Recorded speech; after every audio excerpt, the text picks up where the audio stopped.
welcome to the Convert on Command podcast. Today we're jamming with Tim Kintz. Tim is the president of Kintz Now LLC, and he's the best-selling author of a book called Frictionless, which is a guide to help you close and negotiate with purpose.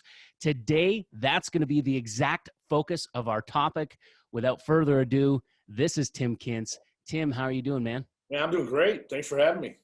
Awesome. What an honor and privilege to have you on the show. As I mentioned earlier, when we were just hanging out a little bit there, I've been really diving into some of your sessions with Brad Lee. I'm looking forward to unpacking a little bit of that story. But what we do with everybody who jumps on the show is we're looking for a high level yet in-depth view of your story. And then we're just going to keep jamming from there. So why don't you just dive in and give us what you got? It's a pretty simple story. Not a whole lot to it. Just kid grew up in the Midwest outside of St. Louis, small town, and I wasn't much for school, but I loved baseball. Lucky enough to get to go out to Arizona, play college baseball. Played out there for 3 years, learned a lot of lessons, a lot of failing, a lot of succeeding. Then transferred to California for a year in college. Then I ended up getting invited to Alaska to play summer baseball. And they bring college kids up and they can't pay you, so they get you a job and a host family, and you play baseball at night and you work during the day. And my job was washing cars at the Honda Acura store. And I'd wash cars and then go play baseball. And I was getting old, 22 at that time, and got hurt again and realized my major league dream was done. I wasn't going to be a big leaguer. I had to figure out what that next dream was. What was that next purpose I was going to chase? And I had a buddy at the dealership. We just got along really good. Dan Schumacher, he loved baseball. So we'd sit around, and instead of me working and washing cars, we'd just talk about baseball and tell stories. And he was going to get promoted to manager. So he tricked me into getting in the car business. But before he'd hire me, he told me I had to go sell shoes at Kinney's. There's a big shoe chain called Kinney Shoes years ago. Woolworths owned it. It was Foot Locker. And I sold there for about 3 months. And, man, every morning they trained 30 minutes in the morning before they opened the gates up at the mall, and we would train. I didn't know. I mean, I just got on baseball fields. We trained 95% of the time to play 5% of the time. That's just what you do. Mm-hmm. So my foundation was good as far as that went, and I kind of succeeded. I was their number one accessory sales. That was a big deal for them, and I didn't really think of selling it. If you tried a pair of shoes on, I'd put an insole in one and not in the other and ask you which one was more comfortable, and it was obvious. And I'd ask you how many pair of shoes you needed them for, and you'd buy them. I didn't really sell them in my mind. I just presented and demonstrated how comfortable they were. And then he brought me over, and I started selling. Did that for about a year there, transferred to a full-line GM store, and then just kind of moved my way up to F&I, sales manager, general sales manager. Went to the NADA Dealer Academy. It's a one-year school you go to learn how to run dealerships. Graduated in March of 2000, decided my 11-year sentence in Alaska was enough. I needed some warmer weather, and went to work for a training company in California. And 13 years later, I left there and went and ran a Ford store for a year and realized how much evolution needed to happen with training and how much was missing because of the speed of change and technology. Mm-hmm. And that's when I started the Kintz Group. So I have Kintz Group and Kintz Now. Kintz Now is my online training platform. Kintz Group is the parent company that owns all the other companies.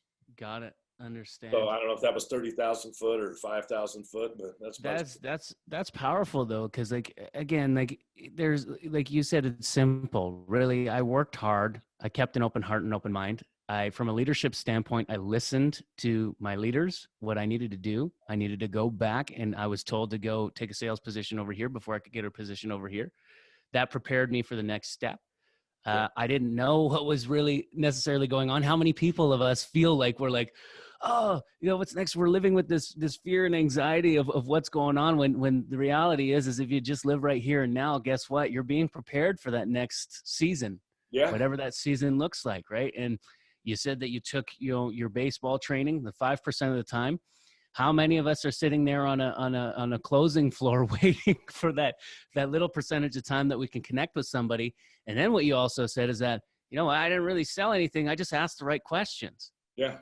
I didn't need to go in there with all the right answers, even though I know what the right answers are. But in any relationship, we're not here to kind of like, hone in and force something to happen. It's about allowing people to get to their own conclusion. And chances are, if they're already in your store, they want what you have. They're just looking for a little guidance. All you got to do is guide. Just don't become a sales prevention person, for crying out loud. They're there. Yeah. Right? Don't talk them out of buying, talk them into buying. But it's easy to do because I think there's a lot of reasons. One, we're more afraid of losing the deal than we are inspired to make it. Mm-hmm. Like, well, what if it doesn't work? Well, I just got to sell them. And we're running a 2-minute offense all the time. Everything's in hurry up mode. And customers aren't ready for that. We hadn't earned the right to ask for the sale. And we sell out of fear instead of fun. I think that happens so often. That's powerful. I love that. Yeah. Wow. We all do it though. Yeah, I think industry, it's not car business. That's just sales in general. That's how we're getting paid. We're financially and emotionally invested with this customer. I can't go out and ask them for $10,000 down in 48 months on a negotiation. Why not? Well, they may not do it. Yeah, but they might. The hell are we so afraid of? Stop being afraid of losing and start being inspired to win. Well, and I think in the conversation too, if like you said, asking the question, what is the worst thing they say? I'm not comfortable with that. Okay. What does make you feel comfortable? Yeah. Let's learn a little bit more about you. And again, stop thinking about we or me, and what is it that you want? What does that look like? Can we find a way to find that perfect path for both of us to move forward together? Yeah. Don't be a customer advocate. You're not their buying agent. Okay. You're there to help fit in their budget, make them feel like they're making the right decision with the right product, get the value higher than the price. And once you've done that and you've earned trust, then you're letting them down if you don't ask for the sale. Mm-hmm. They're nervous to spend the money, even though they're there to spend the money. Right. I don't and care. they're there because they want it and they need it. They're there because they want it and they need it. And so who are you to get in the way of that? Yeah. You ever been sitting around on a Saturday with family and say, hey, what do you guys want to do today? And the kids are like, let's go to car dealerships and look at cars all day long. I don't think they're doing it. When they're going to a car dealership, they're like, they'd rather get sued or have a root canal, for crying out loud. So they're not there because they enjoy it or they want to be there. They're there because they have to be there. They will buy a car from an idiot just because they have to have that car. And there's not a lot of options. The difference is we have options now. The world has changed. And every dealership in the country is a click away from buying a car from them. I love that. I love it. I want to dive into this like, because obviously this go frictionless concept, helping people close and negotiate with purpose. Like, as I mentioned to you, purpose, like for us, that really resonated with me. We, in our organization, we talk about igniting passion into profession and driving purpose-driven success. So what does that purpose piece mean to you in the negotiation process? It's begin with the end in mind. It's, Stephen Covey always said, it's you should begin anything with the end in mind. What's the end in mind? Well, it's to create a win-win relationship with a customer, not just a win-win negotiation, but I want a win-win relationship long-term. Anybody can sell one car. How are you going to sell them every car or whatever that product is? And to do that, I have to have as little friction as possible. I mean, the reality is in a negotiation, can you have zero friction? I don't know, probably not. There's always going to be a little, there's got to be give and take, but the difference between persistence and pressure is technique. It's how you say what you say. It's how you deliver it. You don't have a shiny car to lean on when you're negotiating. It's just you, your words, your tone of inflection, your facial expressions, your body language, and your scripts. You ain't got nothing else, man. It's mano y mano, and you better be prepared. But it's all the setup, right? It's understanding the customer first. I think you want to close with purpose that you got to understand before being understood. You think about customers when they go out to buy something, especially a high ticket item, their guard's up. Wouldn't you agree? Oh, 110%. Why is their guards up? Why is their guard up? Because their guard is up because there's, again, and especially in the current conditions, people don't They're trying to hold on to that last little bit, that storehouse. You know they need specific things, but they really are trying to, conserve. It's a very conservative market, Yeah. right? It's fear of some sort, right? Yeah. Yeah. It's fear of this pandemic. It's fear of paying too much, fear of getting a bad deal, fear of, I don't know, being let down. Maybe I'm Taking going to go out advantage and of. get excited and not be able to get approved. There's a bunch of levels of fear, but if I'm a salesperson, if I don't understand that, then the customer will never understand me. How do I interrupt that pattern, be different, create distinction? That's I think the one thing we got to ask ourselves is, how are we going to create distinction? How are we going to be different? Are we just going to be imitators of every other dealership and every other business? Are we just going to try to beat them on price and have a race to the bottom? Or are we going to deliver a better experience and not just tell them? And I think that starts with understanding the customer, lowering their guard. If I can lower the guard, make it about that customer. Ask them good, open-ended questions. What type of research they've done, what they like best about their current vehicle. Now I can really turn the tables and make that customer be my salesperson. Because if I ask really good questions, that customer's going to tell me everything I need to know to sell them a vehicle. And now they become open-minded, because the most engaging people you're ever around are the ones that ask lots of questions, and you just want to have more and more conversation with them. And now when I present and demonstrate my vehicle, now I create mental ownership. Because I walked around their car. Hey, remember earlier you were telling me that you have to carry your real estate signs and your kids' hockey gear? Yeah. Well, pop that rear hatch. Let me show you how much room's in the back. Okay, now when that rear hatch opens up, what does that customer see? Yeah. They see their gear. So if I didn't learn about that customer, how do I create mental ownership?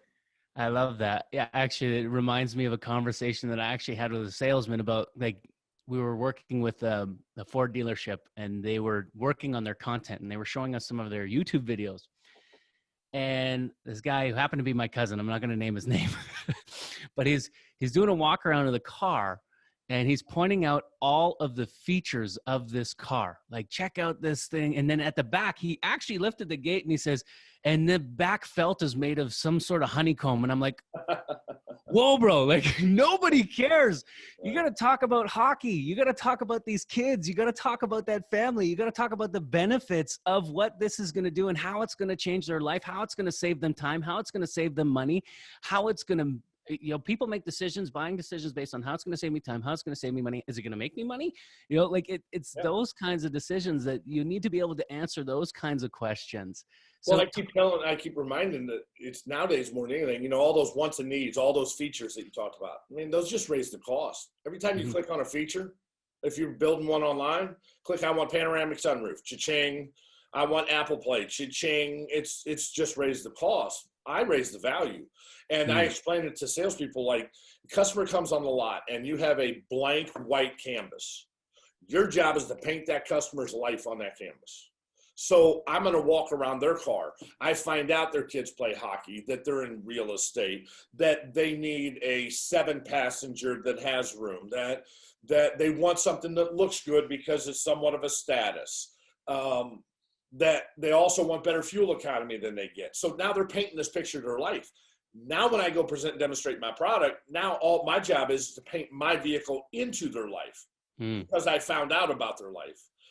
Too often salespeople, we jump right from, hey, how you doing, to let me show you our cars. And they just bounce from car to car to car, and they read window stickers, and it all leads to price and not value. Is price important? Yeah, but why are we selling $100,000 Escalades if it was all about price? Right? It's value too. That's just it.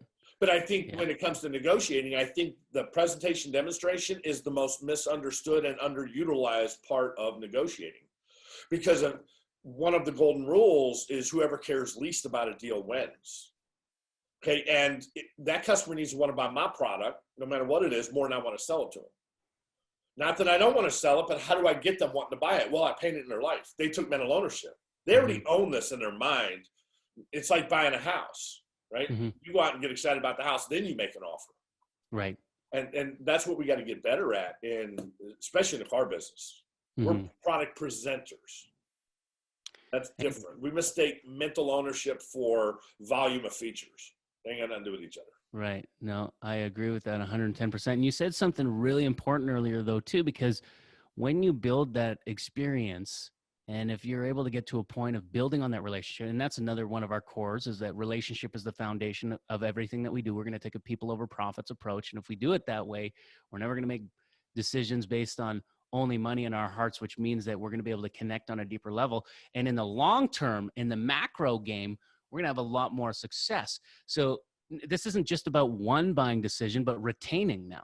Yeah. Because, now that I built this relationship with this person here today, are they going to want to refer somebody to me? Are they going to want to come back to me for the next round? And if you do that properly, you just got nothing but exponential growth on your hands.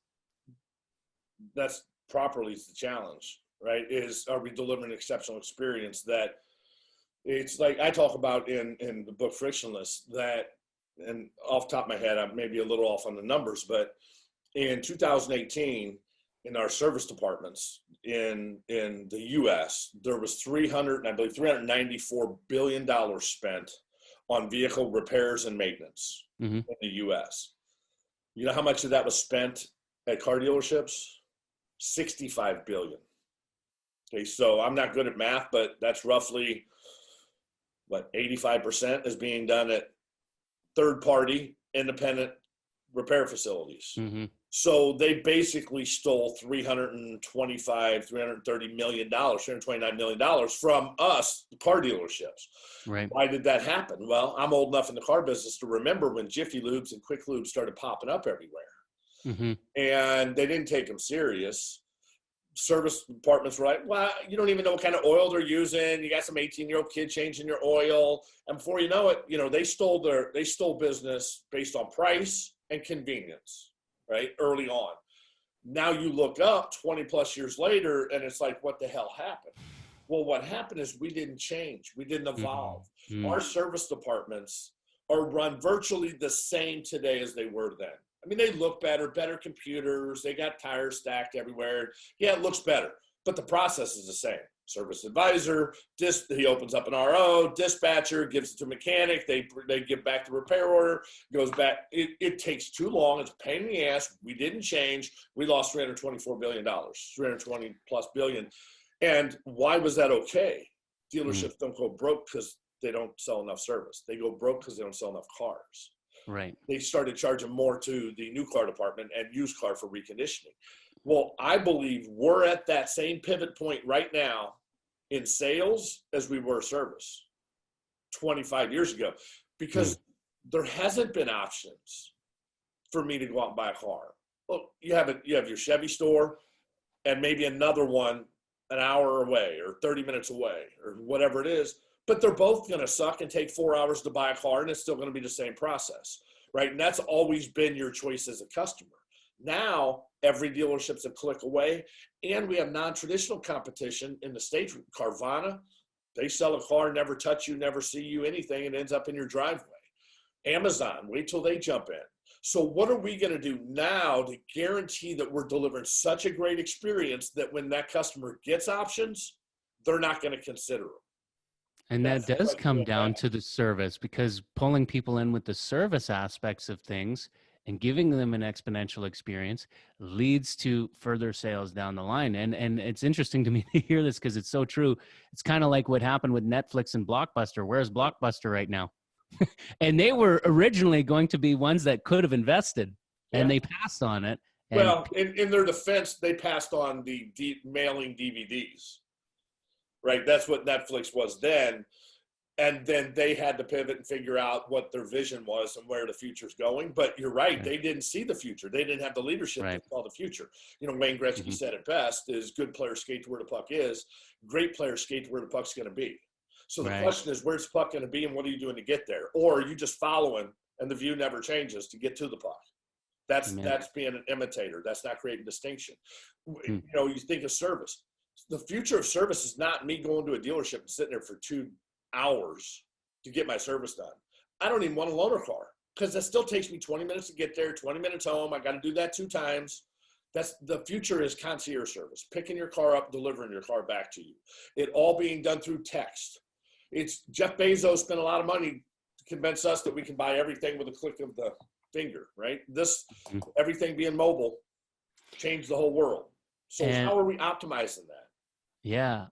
Well, it's interesting. Like this is just kind of bringing back to one of our partners that we got coming up here. He's got this incredible vision of being the McDonald's of mechanics. So he is. I've not seen anybody do this, but what he does is in the major city that he's in right now in Calgary. He's got a special program to where the mechanics will come to you. Yeah. Right? Coming back to the convenience thing. Well, what if car dealerships implemented that? Well, I I already don't have want a lot of dealerships. We to. have them on concierge service. So you Wow. pick it up. I don't want my high dollar employee spending 30 minutes on the road to get to somebody's house. I'm going to have a dealer trade person, lower paid employee, bringing cars to them, so their stall efficiency and their productivity is a lot higher, Right. versus time in between jobs. But yeah, but that's now. See, that's not where the puck's going to be. So here's the question. Ford just announced 50% of their vehicles in 6 years are going to be electric that they sell. Okay, California, whatever, they're going to all be electric. They have rolling blackouts and have enough electricity now, but every car is going to be electric somehow. But the question is, we know that's happening. So let's say we sell 16 million cars in the U.S., 8 million are electric. Okay, what's service going to look like? Because electric cars don't need oil change. They don't need maintenance. They're like slot cars. You don't fix parts, you replace parts. So do you have the vision of what service is going to look like in 5, 10, 15 years? And are you skating to where that puck is? You're not getting there right now, but are you doing the things to be there before it shows up? Or are we going to be pandemic? Holy crap, how do we sell cars online? Like so many dealerships were. Mm-hmm. And so what I'm hearing is that you help organizations to systematize for the future. Two parts: feed the beast, fuel the future. So you got to feed the beast now. How do you get out there, close that deal now? How do you put money in your pocket? Right. We got to be able to sell today, but we also need to fuel the future. What is the future? And what can we do to make sure that we're putting the right pieces? We got to play chess also.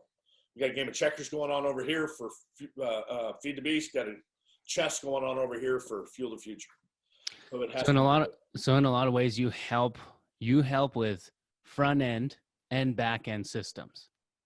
not traditional service. I have some people that I can have come in. I'm not training you on antiquated service training or old school service training. I help them implement concierge. So like I had one store that they were averaging $113 a repair order for people that came to the dealership at 1.1 items. I think it was a repair order. Once we started doing concierge service, picking their car up, and they could pay with just a click of the button on their phone, like Amazon, they went to $486 per repair order, $486 from 113 at 4.4 items. They quadrupled their money. Expenses were a little higher because you got to have drivers, Right? but when you make 4.5 times the profit, you can afford. Well, and then the thing is that's on service, not counting the relationship building on what's happening as people are buying. What's the lifetime value of that transaction? Well, I'm making you sticky. See, that's the hard thing. How do I make you sticky to my dealership? Right now, as a car business, we don't retain customers, we replace customers. Okay, most dealerships have the same amount of repair orders every month this year as they did this month last year. We don't retain, we replace. That's obvious with $394 billion being spent in service, and we're only getting $65 billion. Right. We should mathematically add 30 to 80% a year if we're retaining people. And so it comes down to that experience. Is there a compelling reason why I need to come back, or are you just a car dealership's going to make me sit around for 2 hours, drink stale coffee, and watch reruns of headline news? Yeah, no, I absolutely love it. No, this is so cool, man. So you like this. I'm just blown away by your methodologies and how you kind of came from like a humbling position to growing it to like this empire that is really on the cutting edge and helping companies to thrive instead of just survive. Yeah. Right. So That's super powerful. I was, earlier you told me a little bit of a story, and I'd love for you to kind of unpack that a little bit more too here for the listeners. But you had mentioned the relationship with Brad Lee and kind of like how that kind of came to be. Dude, for all the listeners, if you haven't seen or listened to that episode with Tim here and Brad Lee, you got to go check out Brad Lee's podcast. And check out Tim's episode, because there's so much gold there. And I want to encourage you to go check that out, grab a pen and paper, and really dive into that if you're in marketing or in sales. Relationship is what we're all about. And that episode is just filled with so many nuggets. So yeah, like, dude, like, how did that all come to be, that relationship with Brad? Well, I knew of Brad through online training, but his kind of part of his background, he's got a great background, but his car business. So he was in the car business. But with my old training company, one time we all met out in California, and there was 4 or 5 of us, and we were going to do a new DVD series on closing and negotiating. And we always sit down and we begin with the end in mind. Okay, what's the end in mind? Who's that final person who's going to buy it? What's it going to look like? What do we want them to have in hand? And the more we started talking about it, it came up that, well, it'd be nice if this was online, if people could just go access it. Because back then you had to do a Glassmaster DVD if it was going to play on all DVD formats. Right. And it was just a pain in the ass. It was expensive. You had to have a lot of them around. And so we started shopping around trying to find out, is there any company out there that had an online video training platform that we could sell with logins and stuff like that? And we found a company, and whatever, it was okay. It was nothing special, but nobody else did it. Then we heard about Brad Lee with Lightspeed VT, and we went to meet with Brad, my boss did, with complete intentions of stealing his technology so we could duplicate it and use it. And that was beginning a relationship, because Brad, as far as our company, it clicked. He was all about building that relationship and being there to help us and evolving this learning platform, because Brad had this vision of how learning could be and how it should be, and that it's all online, and you have accountability, and you have your coaching, and you have games, and you have everything there. So I can train anywhere. I can train on my time and sell on your time, right? When I'm there. And Brad had that vision, and nobody else did, because it didn't exist. And to be able to monetize it. So we became one of his first and biggest clients. And I remember the whole learning process. I remember coming in, and he would do his research and get himself smarter on it. And we'd come in, we'd be talking about videos, taking a video. And he changed all of our verbiage. You don't take videos. This is education. You take courses. You don't watch videos. You take courses, and there's chapters, and you have quizzes to reinforce what you're learning. And he made himself smarter and better at it. And he's got the biggest, best online training platform in the car business for sure, but in any industry. And it's pretty amazing. And he's charismatic. He's humble, but he's not afraid to get out there and be front and center with people. And he's not afraid to call the elephant in the room, right? And his identity is not in what other people think of him. He has a strong stance, and if you like it, great. If you don't, look, this is the vision. We're sticking to the mission, vision, and value focus, and that is what it is. This may or may not be for you, and if it's not, then keep scrolling. And if it is, hey, let's jam. Yeah, and I absolutely love that about him. And what I heard here too is that, like, we believe that, marketing and sales is 3 simple steps. 1 is creating a clear message that converts. 2 is having an irresistible offer, which obviously he had. He pinpointed a pain point, and but guys. It wasn't cheap. It was expensive. Right. He's not cheap. He's expensive, but what you get for your money. The irresistible part is the fact that when you say, you said this earlier, is the value needs to be more than what you're charging. Yep. So some would say 10 times more than what you're charging, right? And if you can frame that properly through step 1, which is that clarity of message, which he even helped you do, the verbiage, it's like, like that perfect match, if you will, or that ideal client is not a like they're attracted mostly to the language and the messaging that you're using. And then the third part that needs to be there for exponential growth and success is having that deliverable system. And we've talked about it throughout this whole entire presentation, which is having, like over exceeding on expectations and experience. Yeah. And if you can do that 1, 2, 3, it's just gonna like grow. And that's what when I look at guys like Brad, when I look at guys like you, that is in a nutshell what you guys have figured out how to do. And we talked a lot about Stephen Covey here. Systems and processes with that guy is just Right. on point. And some of those things you got to be careful with, in my opinion. I have a new book coming out on leadership, right. And I love. I'm not a detail guy. I'm a retail guy, and not always as organized as I need to be. But I will say that sometimes you can system and process the creativity right out of people. Amen. So they're never looking at the vision. They're never looking at what's next because they're so tunnel vision on what's now. Mm. And I think you talk about purpose, right? Mm-hmm. Rick Warren had the book Purpose Driven Life. Yep. Well, purpose-driven career also. What is the purpose? What's the bigger picture? 3 years, 5 years from now, where do you want to be? Do you have that picture of where you want to be in a perfect world? Right. And if you don't, then you're just doing daily tasks and you're existing. Survival is instinct. Success is a choice.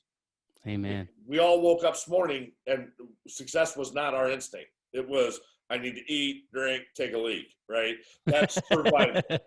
Choice, success was, I'm going to do this, and this to kick ass today and be successful. And when I have that 1 year, 3 year, 5 year purpose, now I have a reason I'm doing it.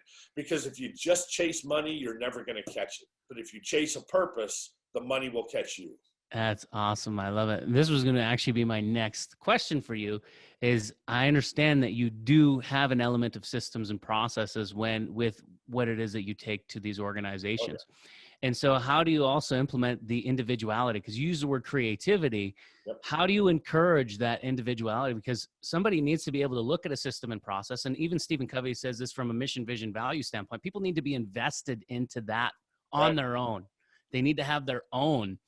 And how to plug and play with that? It's a few things. One, you have to be able to adjust. Like I have to as a trainer. One size fits all doesn't work anymore, right? With my old company, they still teach the same exact processes when I went to the class in 95 or 98, whenever it was.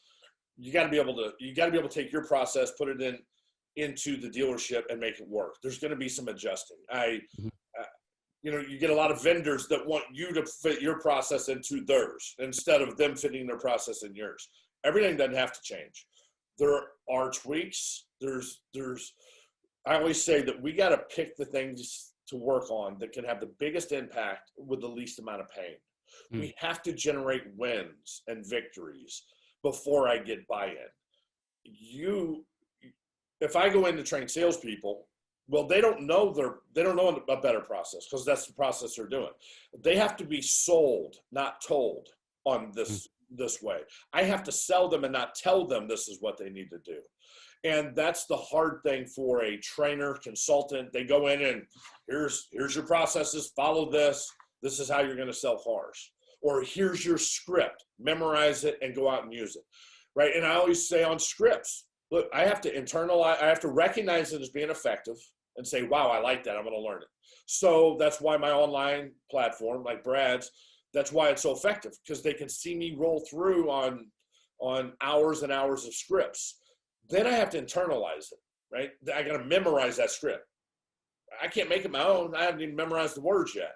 Once I memorize it, then I customize it. And I always explain, customizing doesn't mean changing the words. If Alan message. Overall message. Jackson sings the national anthem and Beyonce sings the national anthem. They don't sound alike at all. Right. It's their version, but what is the same is the lyrics. Right, the message. So a script, you don't have to change the words. It's how you deliver it is what makes it you. And that's what you got to work through. And I think the hardest thing is pounding and grinding through the boredom of practice. Right. Practicing selling scripts sucks. It's mundane. It's repetitive. There is no instant gratification, and you get no feedback during practice. If I go practice shooting free throws or hitting golf balls, I get to see the ball fly. Practicing a script, yeah, not so much. I get nothing until all that hard work actually pays off for the customer. So do you have the mental toughness, intestinal fortitude to power through the boredom? That's what separates good from great, I think, in sales. Because there is no job security. There's only career security. And I think this is where that whole passion, driving passion into your profession thing. Some would say that, passion isn't, like if you just, well, and this is, I think if you're money driven, passion isn't important. But to be in the positions that you're in, if you're really passionate about it, I think Wayne Gretzky was really passionate about playing hockey.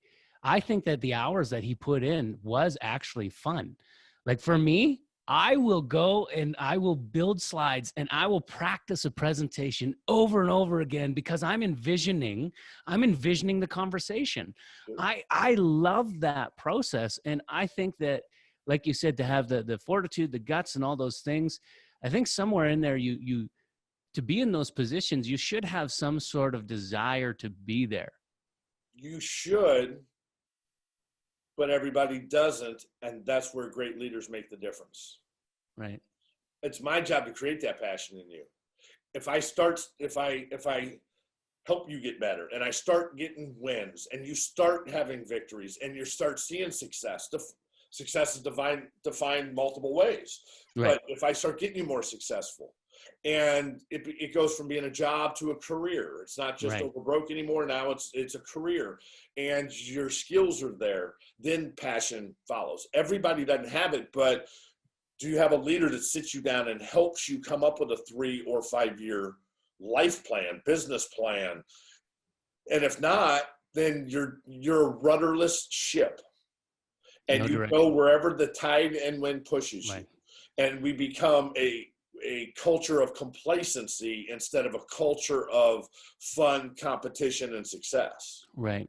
Culture of complacency that we have is the biggest challenge to success. But at the same time, in my opinion, that's what makes it the best time in history to be successful. Amen. Because there is so much complacency and lack of drive and competition and wanting to kick ass and be number one, that if you want to be that person, it's an open field. Now just go out and attack it. Got to attack the day, man. It's a pandemic. How many people got themselves better during the pandemic when you were locked down? More people than not are just sitting there idly. They just made sure the liquor stores were still open and we were all good to go. Yeah. And Netflix and Hulu and all that. But man, I made sure I created a thing called Pro Video Now. It's a video app that salespeople can use to create full-on engagement with customers. We created Lead Converter Now, which is a full internet lead training and coaching and accountability tool. And I wrote my second book during the lockdown. So I love it. I wasn't going to stay busy. I had those 3 targets. I didn't always like getting on a call with my publisher, and I didn't like proofing, and I didn't like rewriting 100 email templates because it's a grind and it sucks. But I had that end result that I was chasing, and I was going to get there, and I was going to have the best internet lead coaching, training, and accountability tool in our industry, because I know digital retailing is a challenge for a lot of dealerships, and I just want to get them help on the people side. And that's part of I think that, like you said, like it is grueling. It can be grueling, but that process, the end result is so worth it. That somehow the process is like, it's what gets you up in the morning. There's that purpose-driven piece of it. And it's not about, it can't be about you, right? My book, Frictionless, this was because I believe the art of negotiating and closing is dead. There's very little training out there that's effective. We get a bunch of smoke blown up our ass saying, well, nobody wants to negotiate. Customers don't like me. Bull crap. They don't like negotiating with amateurs. But that's why I wrote this book on closing and negotiating first. I started at the end of the deal because I know that's a hot button, and I know salespeople are lost and need as much help as possible at that step.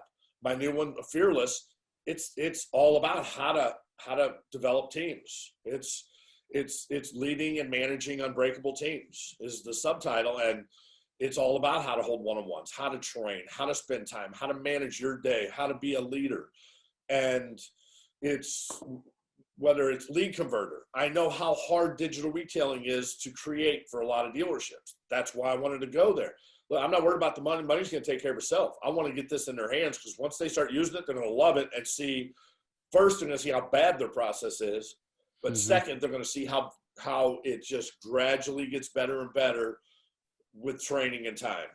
Because in most people's defense, they don't know how to do it. Same with the video. We all love YouTube. Everybody loves organic video. Well, we know customers engage more in video. That's why I created it. So you had a way to engage better with customers on their level, not your level. So it's everything is to make salespeople and managers' jobs easier and give them the resources they need. I love it. I just chase the money. I'd get sick of it. I'd just put a half-ass product out there. Because to me, good enough is not good enough. And when I put a product out there, if any of my designers say, well, I think it's good enough, well, then let's start over because good enough ain't good enough. It's got to be great or it's not going to be there. Right. So strong. I love it. That's great. That's leadership though. Yeah. Team doesn't always have to be happy. Coaches beat the crap out of their team, right? Like that's, as long as you're building that emotional bank account, as long as you're making positive deposits, you're right. Then I can make those withdrawals. But if I'm a coach that hadn't made positive deposits, then I'm overdrawn. Right. Love it. Yeah. So powerful. Tim, this was an absolute honor. Thank you so much for being with us. Before we close out, is there anywhere specific that you want to direct the audience today? Yeah, you can go to kintzgroup.com. A lot of resources there, blogs on there, a lot of videos. Got a shop. So if you're interested in the book Frictionless, you can buy it on our shop. Or if you're Amazon Prime, you can go on Amazon. It's on there. I'm all over Facebook, Tim Kintz, Kintz Group, the Tim Kintz on Instagram, LinkedIn. What do I have? Tim Kintz and Kintz Group. So I'm out there, engage, communicate. I'm always around. Don't hesitate to direct message or instant message me, and we'll stay in touch. That's how we jumped on. Yeah, no, and I really appreciate how down to earth you are, man. I look at your leadership and I'm in awe, and I really believe that when you surround yourself, what you consider, you said success is subjective, what you consider to be the best, well, it's just going to bring the best out of you. And I was really drawn to your message, and once again, really honored to have you on the show. Two things, man. It's just, remember, look around you. And if you're the smartest guy in the room, then get in a new room. Amen. and two, if everybody's thinking alike, then nobody's thinking. So good. So we have to think big, dream big. It's not that most of us dream too big and miss it. It's most of us dream too small and hit it. So shoot for the stars. Worst case scenario, hit the moon, man. That's what we got to get more of. Not being afraid to fail. Awesome. Beautiful. Well, you heard it here, folks. This was Tim Kintz. We're signing off.